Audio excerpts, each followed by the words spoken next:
that we're going to see some things on the island. I think the main thing is to just for you to be able to get eyes on it to see what a site is like.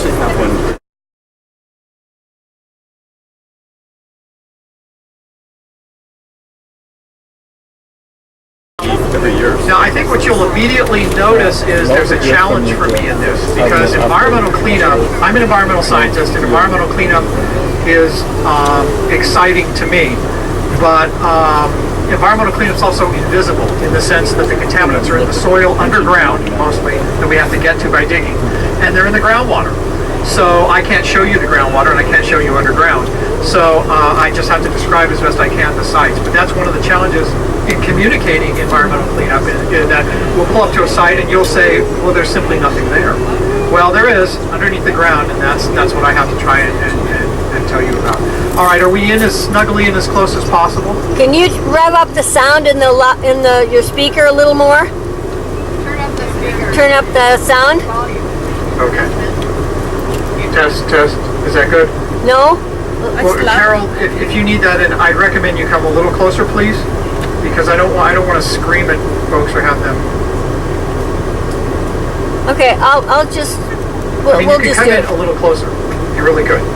No, this is fine. We'll just deal with this. Right. Yeah. And here's the other thing, and we saw this in rehearsals. If I turn it up too high, or if Darius, the bus driver, turns it up too high, then I start getting feedback, and that really hurts. Okay. It got me a couple times yesterday. Yeah, it does. All right, I hope all is well then for that. And can everybody hear? Jeff, can you hear? Yeah. You're good with it? 4x4. Okay, I'm hoping, well, but once we start writing the engine noise. So just let me know. Okay, so I'm going to weave a story for you at the end of the bus tour. You can raise your hands and we can do questions.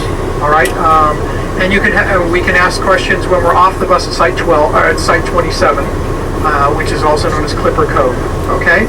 But then in between, I'd like you to just sort of relax, watch, listen to me, put on your listening ears. Again, I'm going to try not to talk too fast. I have a tendency to do that. But I really want to impart as much of what I know about this to you as I can in an hour to an hour and a half bus tour. Okay? And again, I thank you all for being here on your Saturday, great weather in the Bay Area, and you chose to spend a little bit of it with us, and we really appreciate that. Okay. So, Darius is our bus driver here. Darius is going to do a great job, just like he did yesterday. It was a challenge in some of the places. There is one place where we're going to have to go back in reverse, because I'm going to go up into Avenue M, I believe, as far as I can towards Site 6. So bear with us a little bit.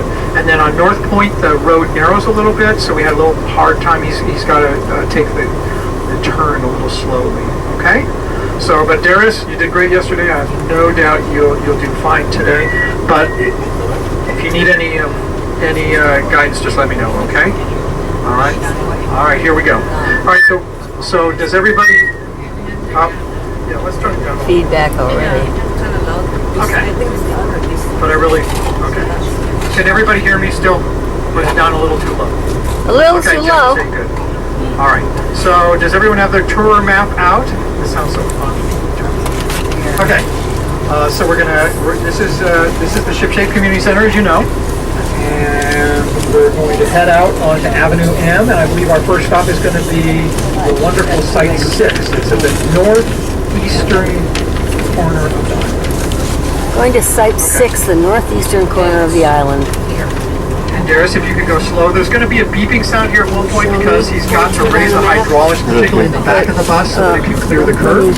So don't worry about that. Put your finger on it again. Darius. That's great. Thanks. Okay, so the Navy has a program on Hunters Point, an environmental cleanup program, and just big picture now, if you could all listen to me just so you get the basic elements here, is the Navy ran a naval station here for many decades. There's the beeping. Ran a naval station here for many decades, and then it closed in 1997. And our mission since then is to investigate the activities the Navy did during its 5 decades on the island, and then, if needed, work with the regulatory community and the city of San Francisco and clean up to the standards that make it compatible with the city of San Francisco's redevelopment reuse plan. And that's very important to the Navy to do that. We're mandated by Congress to do that. And that's part of what my job is, to make sure that the program moves forward towards that goal. Now we don't do a base at a time, an island at a time. We break it up into things called sites. So I'm going to be referring to sites and site numbers. That's just because a site is a particular location that has a particular history to it with a particular set of contaminants that the Navy has to identify through investigation and then clean up. And you'll see, depending upon where we're at on the island, we're in all different stages of it. And there's a big process, cleanup process, that you might have heard about called CERCLA. Well, CERCLA is basically a long, many-stepped process, and the first part of it includes a lot of phases of investigation, followed by decision-making, and then followed by implementing cleanup strategies. And we're in all different phases of that depending upon what site we're at. Okay, so hold on here, Darius, stop, because I spoke a little too much. I just want you to see to the left quickly, this is the Navy Contractor yard. So if a Navy contractor has field work particularly going on here, then they'll be in this yard, and you can see some of the signs from some of the companies there.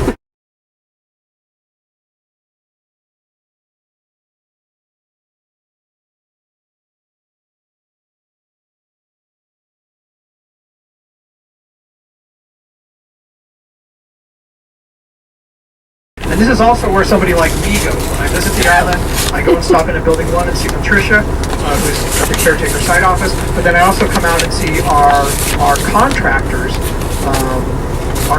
who are performing the field work. You may know this, but the Navy actually doesn't do the cleanup. The Navy gets money from Congress to contract to do the cleanup. And we hire contractors for basically two reasons. Either one, to write documents, and they write a lot of documents, as many of you have seen. Or two, they actually go out in the field work, into the field, and clean up, right? And of course, my preference is to get as quickly as we can and thoroughly as we can to the point where we can actually be doing physical cleanup. When we do, then we have people in the compound here, and these are Navy contractors working on the site. Okay, I think we can march forward a little bit. And again, we're on Avenue M, for those of you who know the base. You know this, and we're headed towards Site 6. Now, off to our right here, you can go slow, dearest, thank you. But off to our right here was a sign for Fat Grape Winery. The thing about Treasure Island is it's attracted a lot of commercial tenants. And what the Navy's position is, we let the City of San Francisco, through the Treasure Island Development Authority, lease out major portions of the island that have been found suitable to lease.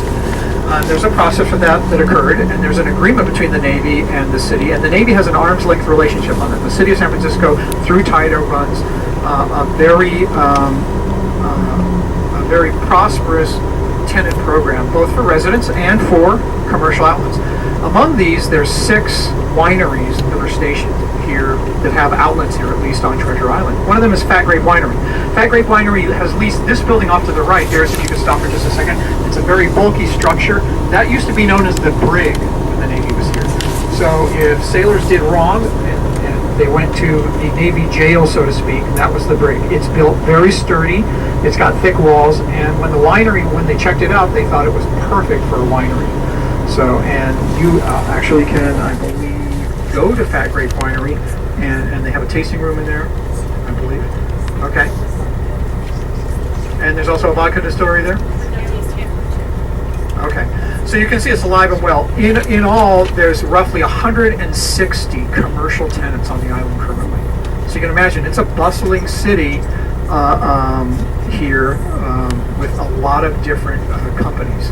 And you'll note some of them as we go on our tour. So the island is alive and well. It's just, even though the Navy base is closed, been closed since 1997. Okay, so we're going to head down here towards what you're going to see off to the left. Oh, hold on for a second here.